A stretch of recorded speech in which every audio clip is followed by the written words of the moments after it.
South Africa's #1 citizen has dodged the bullet again.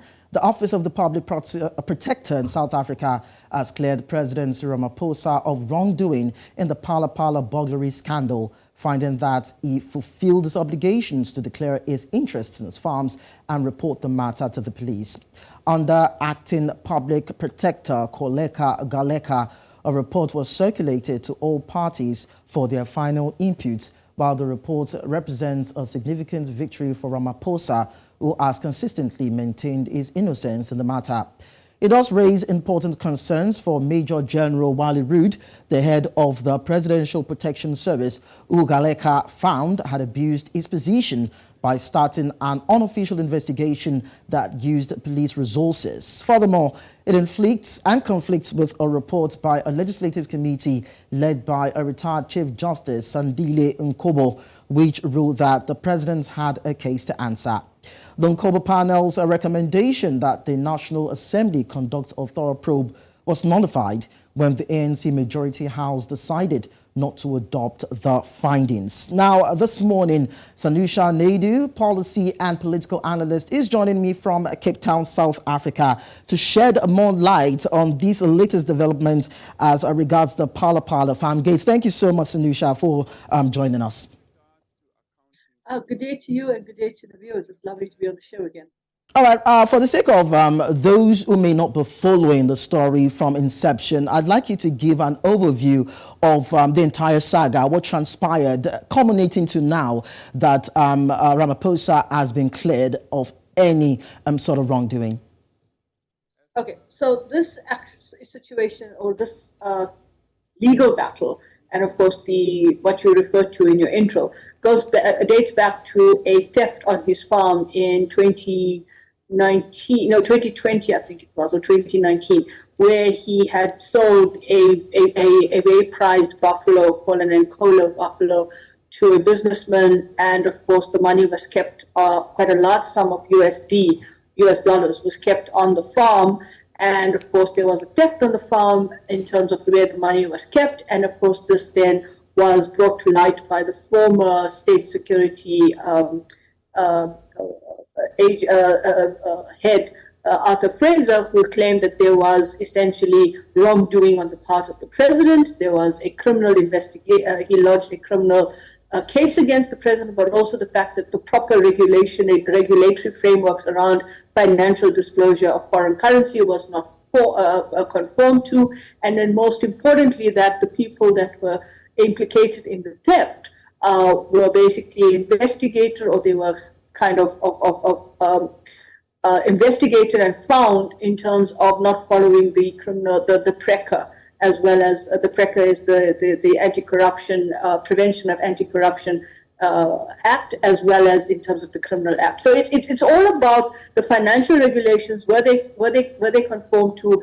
Could the president, given the fact that this is a closed corporation, which is a trust that runs the farm, and whether or not they were basically following procedure in terms of what happened in terms of the so-called alleged masterminds and criminals involved in the theft, how that went about, was it reported to the police, and most importantly now, has the president contravened certain of the key financial acts in terms of reporting, but also in terms of the ethics code in the context of the Constitution? Had he violated that ethics code, which is what the Acting Public Protector's report deals with, and did he benefit unduly from remuneration? So there's a whole lot of issues here in terms of the money, the USD, how much you can have in your possession, in terms of physical possession of the money. Has it been reported to the relevant authorities, including the Revenue Service, the Reserve Bank, as well as the Financial Intelligence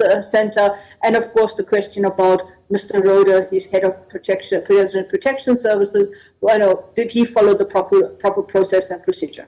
Well, we still get to look at the Financial Act as regards monetary policy, regulatory monetary management, so to speak. But then I'd like to understand that now that the public prosecutor has cleared Ramaphosa of any form of culpability or complicity on his part as regards this scandal, does that put paid to this particular matter? Because you have also raised questions that there are so many gray areas that are yet to be explored. So are we looking at a formal conclusion, or you think that there is still more that needs to be unraveled?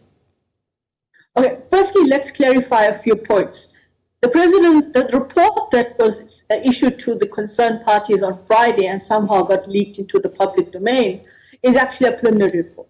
It's not the final report, because you must remember that this process by the Public Protector's Office, not the Public Prosecutor, the Public Protector's Office is a Chapter 9 institution that has to deal with these kinds of issues in addition to other issues. Remember, this was the same office under the former head of the former public protector, Advocate Thuli Madonsela, who's currently giving evidence in the suspended public protector's impeachment trial ongoing in Parliament, was the individual that investigated the whole question of the former president's Nkandla residence and, of course, the upgrades and so forth. So that's the role of the Public Protector's Office. It's a Chapter 9 institution linked to Parliament and upholds the so-called democracy and the democratic processes and anything that infringes that democratic process. So the first thing we've got to be very clear on is that whilst this report has been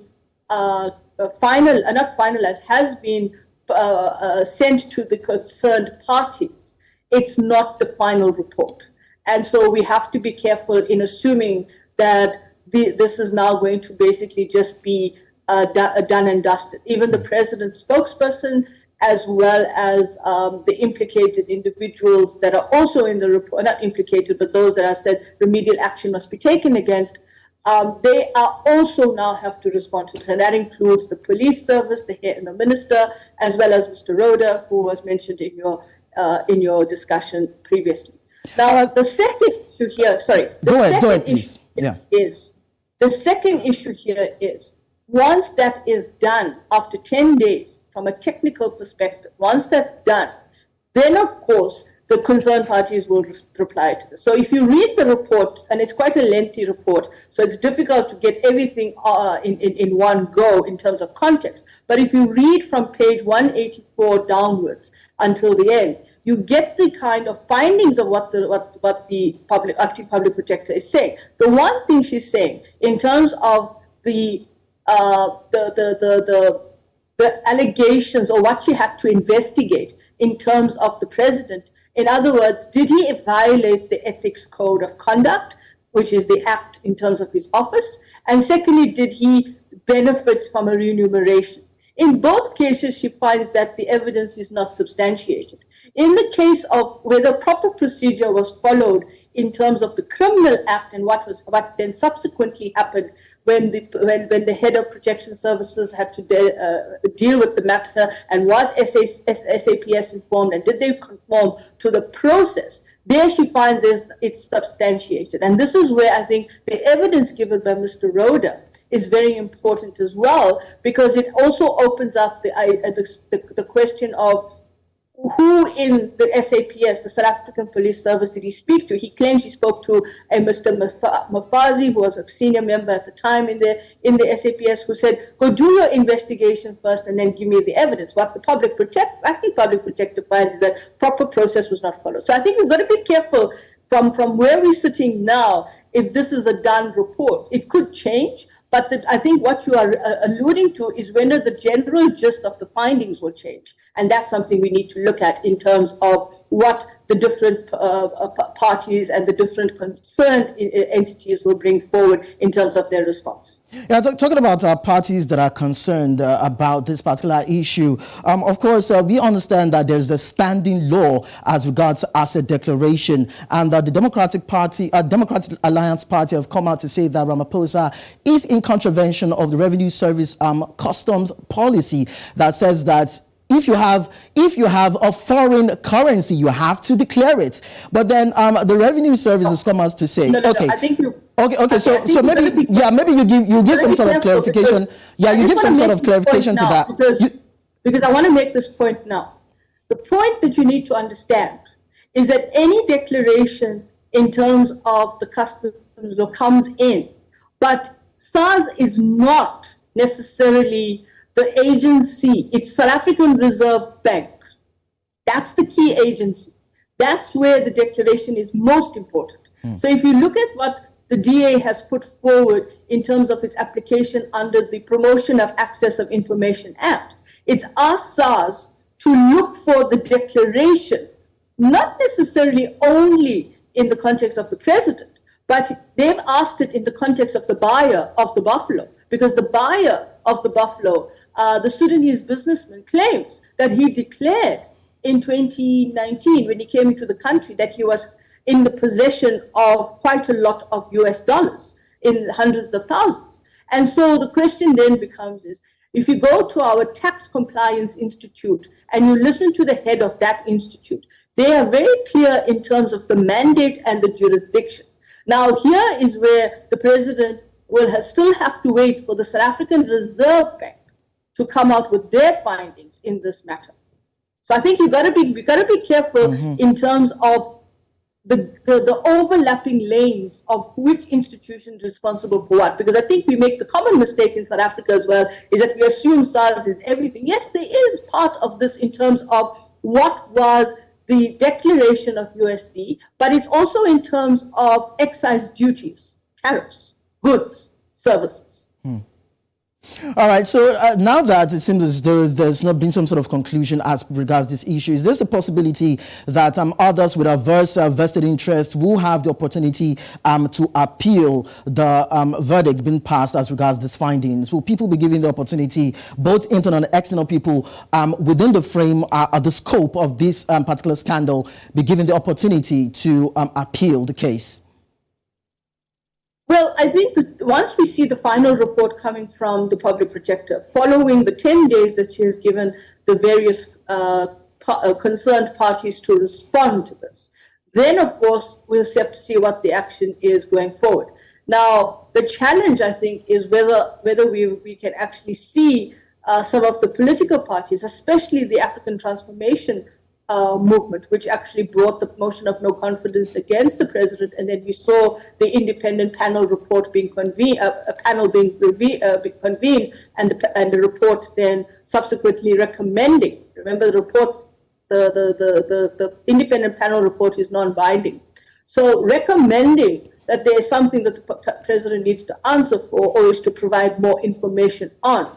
I think what I'm seeing is that what that panel report was looking at in terms of prima facie evidence and prima facie information, I'm now beginning to see that in this preliminary acting public protector's report, is that seems to be also a kind of assessment of whether that kind of evidence does exist, because they're saying that in terms of the ethics code, he didn't violate it because the evidence, it's not substantiated. So I think there's a whole lot of questions there in terms of where we go now. But there is that question about the collaboration and the corroboration of the information, what the president gave and what Sudanese businessmen gave in terms of the money that was on the farm. And then if you translate it according to currency exchange at the time, it kind of doesn't add up. I mean, those are some of the questions that have been raised. I think going forward, I think the president will respond. We still have to wait for the South African Reserve Bank.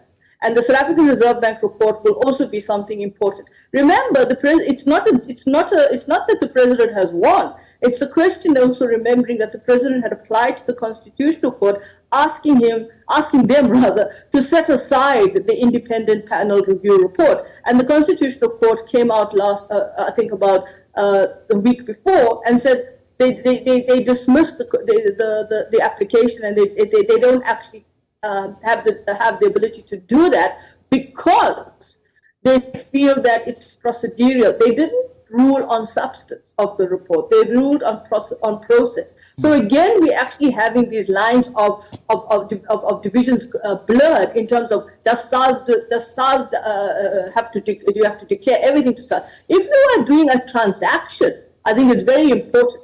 And of course, those forms that we are supposed to fill in terms of when we land in the country and we need to declare. I mean, that's something that you will basically say how much you will declare. I mean, sometimes you don't declare, sometimes you do declare. The problem here is that the Sudanese businessmen brought the money into the country. So there is that question of where that is going. And I think there's a lot of overlapping confusion as well in terms of the role and the mandate of SARS versus the Reserve Bank versus the Financial Intelligence Center, but also I think in terms of some of the money that you can keep personally on you in your space, in your household.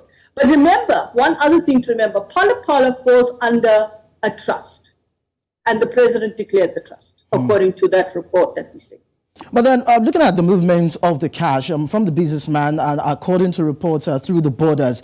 Now, why is it that the customs and excise officials were not able to detect that particular amount of cash and confiscate it? Does it have to do with some sort of complicity on their part also? Or could it have been that maybe a foreigner in some way was used to move the cash, and so there's some sort of immunity on the context or the subject in question?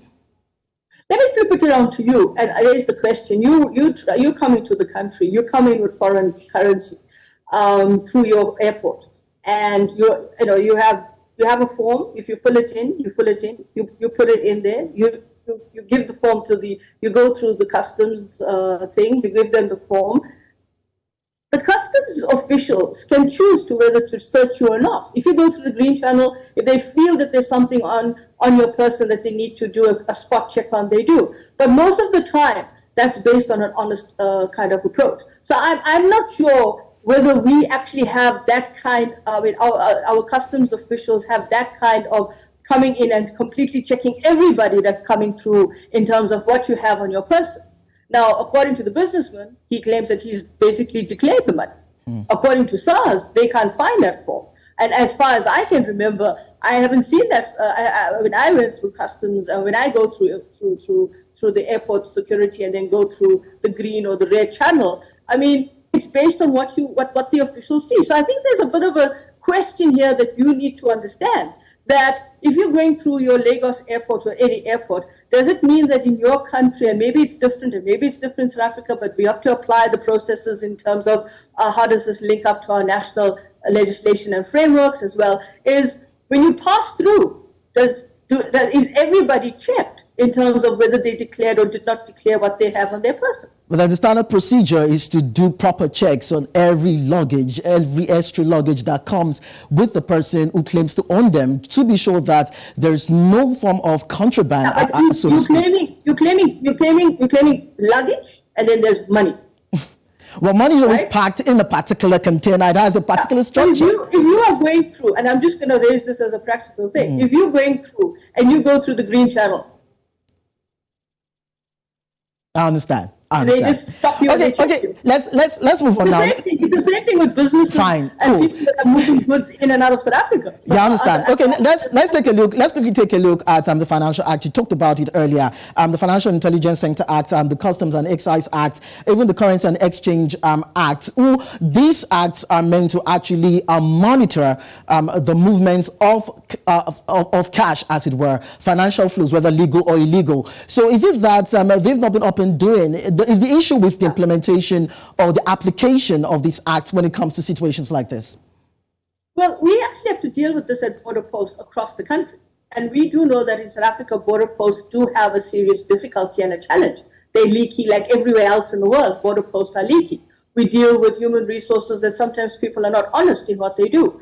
We deal with this across the world. It's not a South African phenomenon in terms of whether or not we don't apply the acts and the regulatory frameworks. But the problem I think you are raising is a question of how do you actually implement whether you are moving in an official space or an unofficial space. One of the dilemmas we are having in South Africa right now, and this is coming across in a very politicized way in the country, is the question of dealing with the movement of goods and services that are coming in illegally across the border. And this is something that's being done in a very, very opaque and, of course, in a way that basically involves corruption, not just on the one side, on both sides, those that are moving the goods and those that are basically turning a blind eye. So I think the problem we are raising here is not just whether just because it's because this person came in and we never found that person. He is probably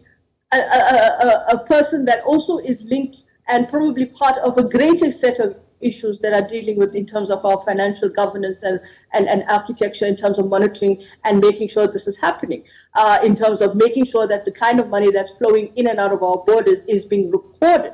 But I think what's important to bear in mind here is that this case that we are dealing with now, we are now moving in terms of this discussion outside of just whether it's because of the president. There are a number of other individuals that are basically breaking the laws in South Africa. And of course, we also have individuals and our own officials that are not complying to the laws. And this is where we find ourselves in terms of the fact that we have to now suffer grey listing, and we have to now suffer issues like in Nigeria. The grey listing is also going to impact on you. It's going to impact on us as well.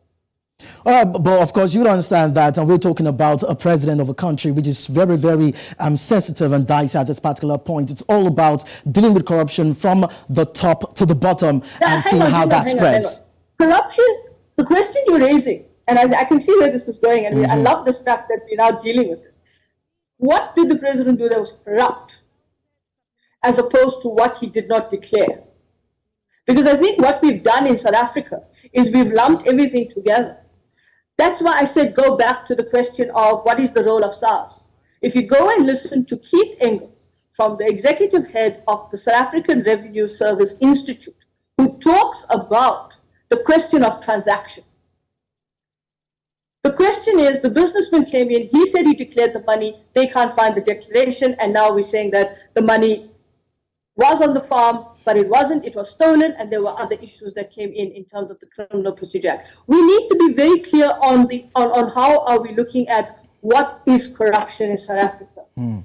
This is where the report is becoming interesting in terms of whether the president benefited from a remuneration. Go read the report. Read the last pages and the findings in terms of the preliminary report. And then you'll see that they're saying that the evidence is not there because this is a private entity. It's a trust.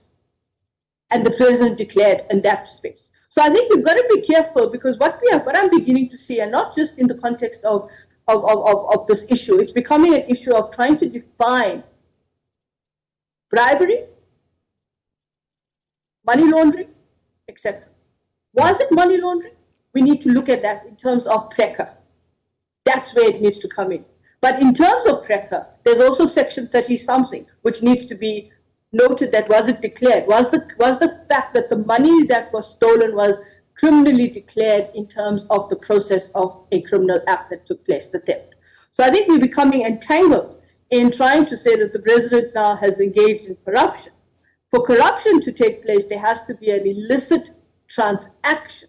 The president's report from his side, he's saying that he had submitted the document. So we have to wait for that South African Reserve Bank, which is why I'm saying that Reserve Bank report is going to be key. So he may have basically, as you said, he's been absolved. He's not been absolved. I think it's just processes, because you had the SARS that said they couldn't find the money in terms of declaration by the Sudanese bank, the businessman. You had last week that the SARS came out and said that the closed corporation that owns the Phala Phala game reserve is tax compliant.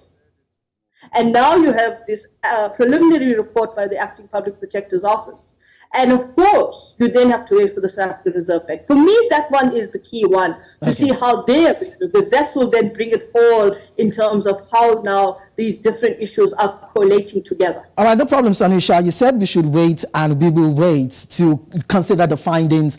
You said it's a process, so we'll consider the findings, look at the facts on the ground, and see what will be the end result at the end of the day. I will revisit this particular topic and probably bring you on to talk about the end game, so to speak, as regards this ongoing investigation, talking about the Phala Phala farm gate. Thank you so much, Sanusha, for joining us. Really appreciate your contribution this morning. Pleasure. It's always a pleasure to be on. Thank you.